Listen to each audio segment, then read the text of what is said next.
If you like me, then you like looking at some of these old family albums. If there's one thing I really like looking at, it's pictures of old family vacations. As the summer draws to an end at the time of its recording, I'm going to talk about family vacations on today's show.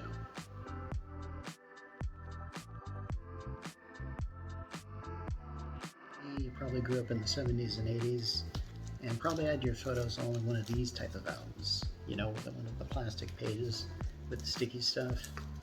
And unfortunately, the photos have a really bad habit of just kind of not staying in there. Not only does this thing lose stickiness, but time takes its toll on the pictures themselves. They tend to get faded. The film wasn't really that good back then.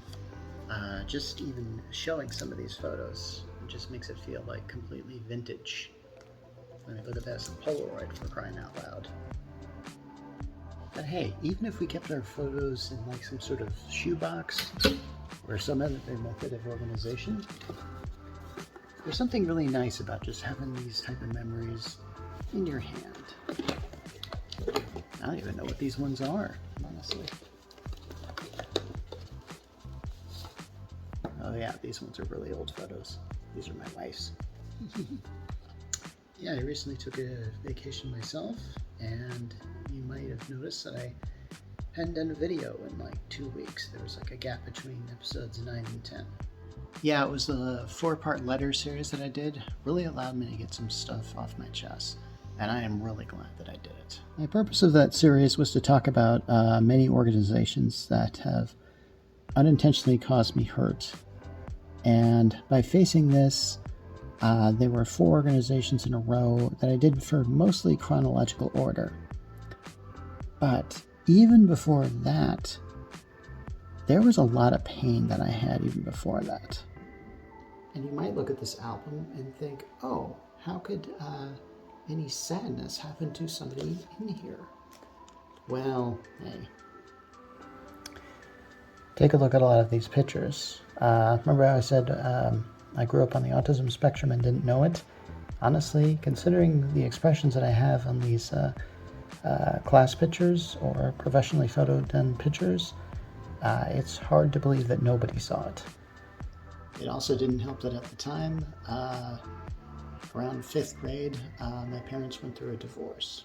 And the one thing I've noticed is that when something overwhelmingly negative happens to you, one of the worst part is it makes you evaluate the stuff in your life that you believe was overwhelmingly positive. I mentioned in my last episode how I left the church and how all the really cool stuff that I had done at that place for decades just suddenly got almost tainted, because you realize that bliss was a result of a lot of the ignorance you were under. It's a bit more complicated, but you can watch that episode if you want to see more detail on it. Yeah, so I have these memories of me looking through these albums and looking at our family, and we all look very happy together, just visiting these museums or amusement parks, or just spending time with extended family. And you have these albums, so you can put this in there, and you can just kind of go like, wow, look at how happy we are or were. But in all honesty, we really weren't. Well, at least I really wasn't. Okay, maybe it's not my place to say what happiness is. I could honestly do at least 3 episodes on that. But hey, let's get back to the subject. It's made me wonder about the vacations that I took rather recently.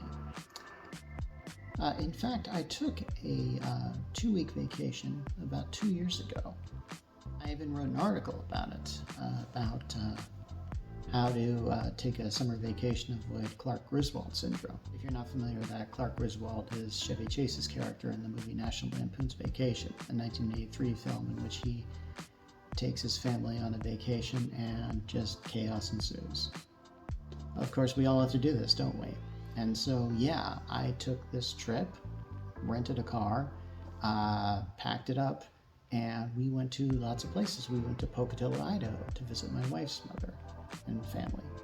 And then we went to Moab, Utah. If you're not familiar with that, that's the location of Delicate Arch, Arches State National Park. A lot of cool stuff there. Then we also went to Bryce Canyon, because there's like 5 national parks in that area of Utah. We actually wanted to visit Zion, but just didn't have the time. And because we went down to the Grand Canyon. Yeah. And from the Grand Canyon, we spent 2 days in Las Vegas. And from Vegas, we went to San Francisco. And from San Francisco, we went up to Seattle to spend a few days with my mother, and I visited some family there as well. Yeah, that was a lot of stops. Now, it was sometime during the Grand Canyon where I kind of had a little bit of a mental breakdown. The cause of it was something very slight. I was worried about my wife's tent. Didn't seem to have a roof on it, and it looked like it was going to rain, which was surprising considering how dry it was.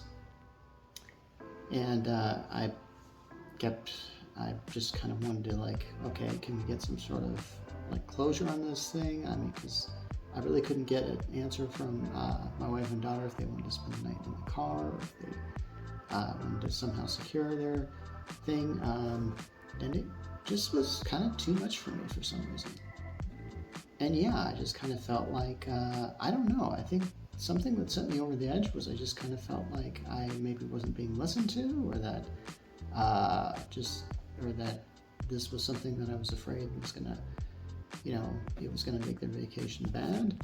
Well, I guess I made it worse. And I remember having quite a fit, and yeah, I apologized to my wife and daughter after that, and my 2 sons, I'm sure, had listened to it, and I talked to them after that too. Guys, mental health is important, and if you lose it, take responsibility, own up to it, apologize to everyone involved.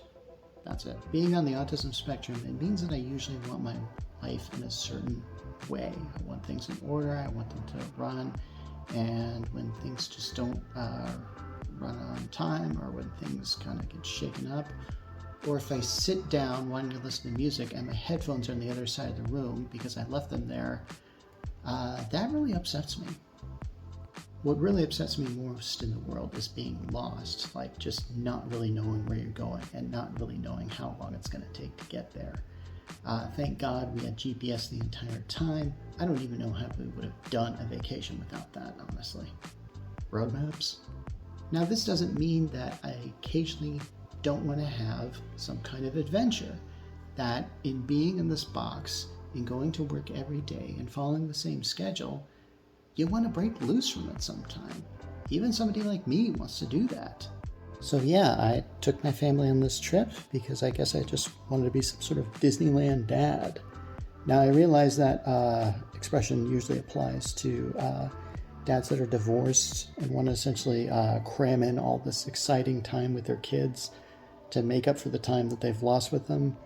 And I'm not divorced. And my dad, after he divorced my mom, we occasionally would have vacations with him, and he tried to cram in a lot of activities in just a short amount of time. So I guess I could apply Disneyland Dad to him, and he kind of did the same thing I did, where we just saw all these theme parks all in a row in a week. Here's the thing.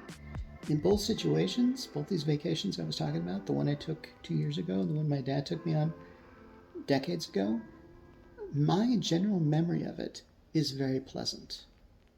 And oftentimes bad things show up on vacations. It just happens. But it doesn't ruin the entirety of the whole experience. And that's kind of great, isn't it? That something might come up that might be negative, that might ruin your day, but then just it kind of gets spun into something cool because you're on vacation. There's an episode of the show American Dad that I remember watching back when I first discovered it on Hulu. I'm not really a big fan of this show, but occasionally American Dad has some pretty smart commentary, and is, I think, smarter than Family Guy, honestly. If you know anything about the show, then you know it's about Stan Smith, secret agent for, I forget what organization he works for, but let's just say NSA. And he's got a family, and oftentimes they get involved in some crazy adventures, and they even have an alien living with them. So this show is not really connected in reality like say like maybe early Family Guy or The Simpsons was. And honestly, I think that might be a bridge too far about Family Guy. Family Guy's not based in reality even from the get-go. They did this one episode called Vacation Goo. And basically, Stan is feeling down, and the whole family's kind of feeling down. So they decided to take a vacation. And Stan's daughter Haley basically says, like, I really love our family vacations. There's a lot of pleasant memories there. So as they're on vacation, something happens to it. And essentially they find out that the vacation they're on, they're essentially in a Matrix-like simulator. Remember I said Stan works with the NSA, so he has access to all this kind of sci-fi type technology. So after they wake up, they discover that all their family vacations have been lies. Stan has just put them in this virtual reality simulator, and they believe they have a great experience. But it's Stan who's in the real world and is enjoying his time at home without the family, just watching football games. So there's a line where the family says, like, how can you do this to us? And Stan says, like, my vacation is to get away from all of you. And his wife says, what a terrible thing to say. Now the thing is, that line actually makes a lot of sense to me, because if you've been on a family vacation, or you've been with your family just hanging for them, and you don't really get enough time to yourself, sometimes those relationships can kind of grate on you. Someone who's being kind of on the autism spectrum, I don't really like being in any social situation whatsoever for too long. And usually I just kind of want to leave, and actually sometimes I have to fight just to stay there. Still, the whole point is family vacations are about real time with people that you really love and enjoy being with. So anyway, Francine, Stan's wife, decides like it's time to take the family on a real vacation. And they go on a cruise. And things on this cruise go really well. In fact, almost too well. So much so that the family is starting to suspect that they're in the goo, that this thing that they're on just isn't really real. And from then on, I think they try and like jump off the ship or something, do something incredibly insane that would break them out of the goo. But since they're actually in reality, it goes terribly wrong. And then as a result, they just have horrid memories from this thing that has happened. Now it gets really dark, and I don't really want to spoil the ending of it if you want to watch this. But I will have to say that I guess I am going to talk about the last thing that is seen on this episode. When we see the episode ends with essentially the family on a hot air balloon, and they all have like champagne glasses in their hands, and they're raising a toast to the goo. Yeah, it's pretty terrible. Their vacation plans can actually be much better than the execution of them, that's for sure. I mean, after all, when you see ads for cruises and all kinds of amusement parks, what do they show? They show families having a fun time, spending together and getting closer together. And honestly, this isn't wrong. This is actually truth in advertisement, because this does happen. So yeah, vacations, they bring us together. They bring us closer to our loved ones. And that's what we should be going for, right? I mean, this is just what we're living for, right? I feel even dumb asking this. This is, of course, very rhetorical, right? I think the issue is that ideal times really can't be planned. I mean, when you even try and line up your ducks in a row, some of those are just going to go stray. There are times where I think like, okay, I've done everything right and it should be working out, and it doesn't work out. And what's funny is there are times in which like things just go so wrong up to certain points, and yet it somehow all comes together.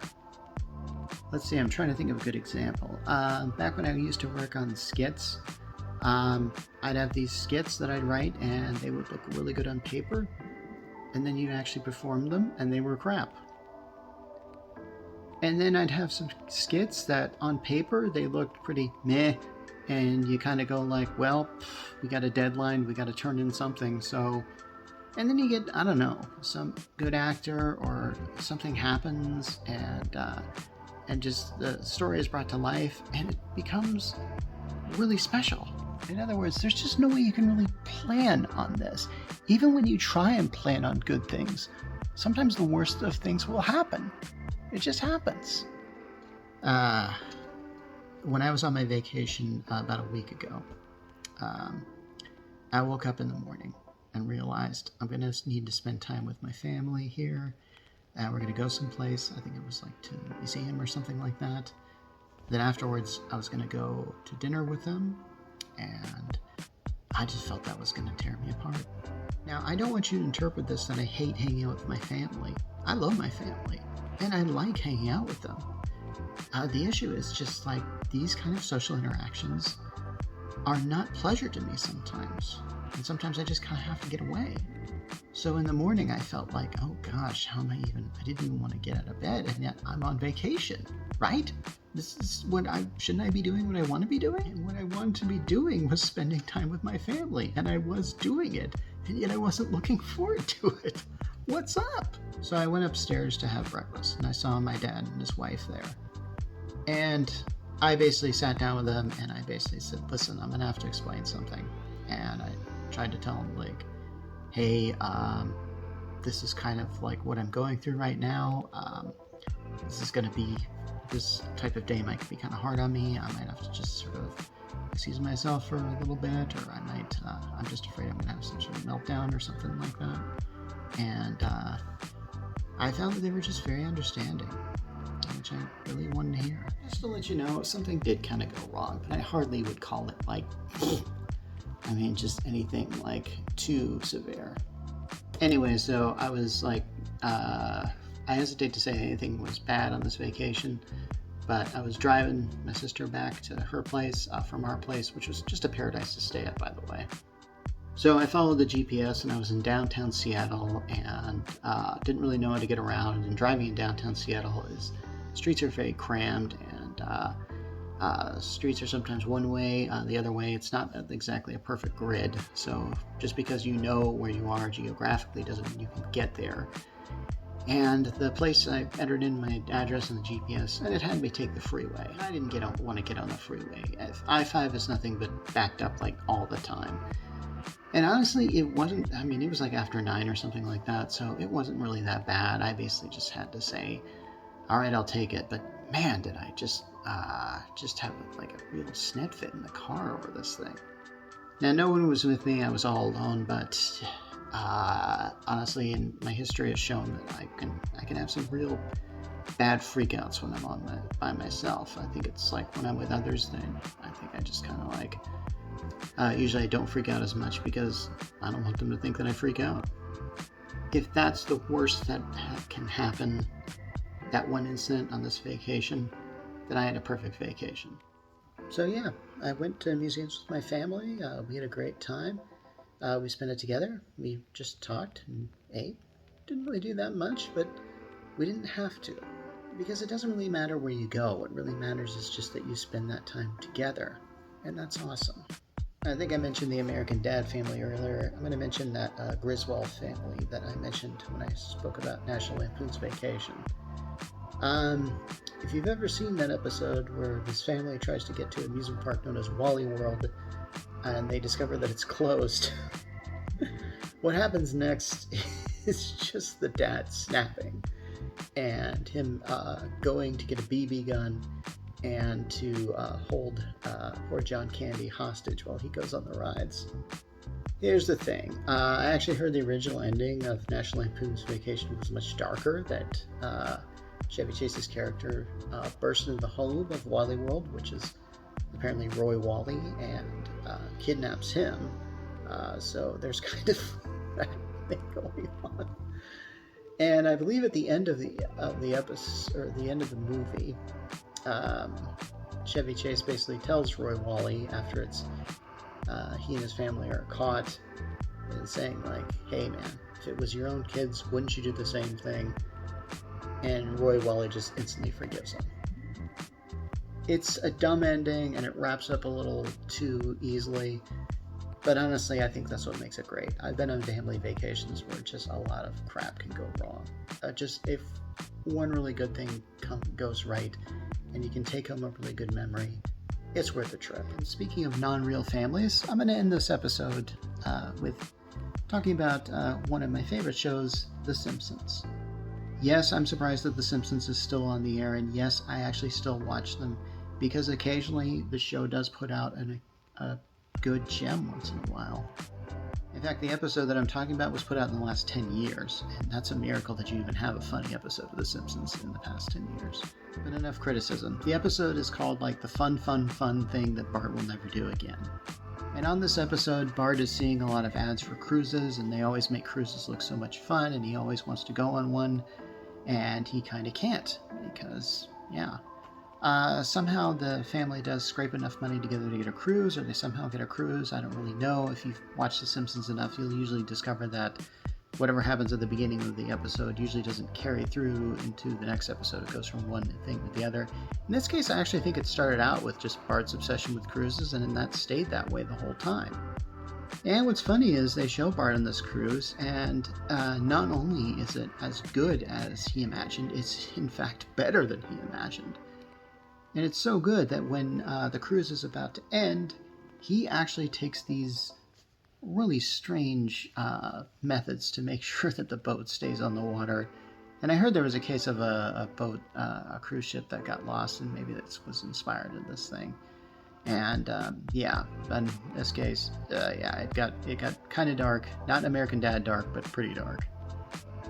Anyway, I actually think this episode has a scene where once the other cruise passengers and crew discover what has happened, they actually abandon the Simpsons somewhere in the Arctic or something and just leave them there. Yeah, and I think what's funny is that Bart wanted to do this just because he wanted to have fun. And I think we, as I would say Americans, but perhaps human beings, just want to search for this thing called fun that Clark Griswold was searching for in National Lampoon's Vacation with his quest for fun. And we just don't get it from our everyday lives. And we just feel like we have to get away from our everyday lives to get it. That's why we go on these vacations. That's why we have the word, I guess. Now, I believe this episode ends with essentially Homer explaining to Bart that it's like, you need to just start having fun. Don't try and look for a place to have fun. Just start having fun.